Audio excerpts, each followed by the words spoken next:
آپ صلی اللہ علیہ وسلم نے فرمایا کہ اللہ تعالیٰ نے مجھے جس علم و ہدایت کے ساتھ بھیجا ہے اس کی مثال زبردست بارش کی سی ہے جو زمین پر خوب برسے۔ بعض زمین جو صاف ہوتی ہے وہ پانی کو پی لیتی ہے اور بہت بہت سبزہ اور گھاس اگاتی ہے، اور بعض زمین جو سخت ہوتی ہے وہ پانی کو روک لیتی ہے۔ اس سے اللہ تعالیٰ لوگوں کو فائدہ پہنچاتا ہے، وہ اس سے سیراب ہوتے ہیں اور سیراب کرتے ہیں۔ اور کچھ زمین کے بعض خطوں پر پانی پڑتا ہے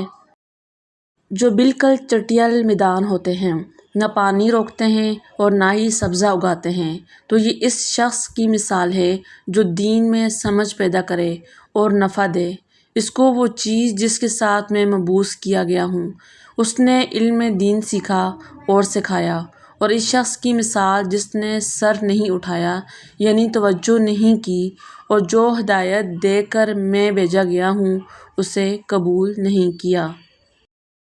آپ صلی اللہ علیہ وسلم نے فرمایا، ایک وقت ایسا آئے گا جب علم اٹھا لیا جائے گا، جہالت اور فتنے پھیل جائیں گے اور حرج بڑھ جائے گا۔ آپ صلی اللہ علیہ وسلم سے پوچھا گیا،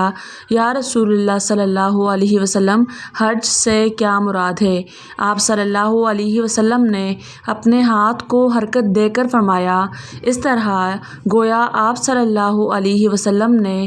اس سے قتل مراد لیا ہو۔ رسول اللہ صلی اللہ علیہ وسلم کا ارشاد ہے کہ حسد صرف دو باتوں میں جائز ہے، ایک تو اس شخص کے بارے میں جسے اللہ تعالیٰ نے دولت دی ہو اور وہ اس دولت کو راہ حق میں خرچ کرنے پر بھی قدرت رکھتا ہو، اور ایک اس شخص کے بارے میں جسے اللہ تعالیٰ نے حکمت کی دولت سے نوازا ہو اور وہ اس کے ذریعے سے فیصلہ کرتا ہو اور لوگوں کو اس حکمت کی تعلیم دیتا ہو۔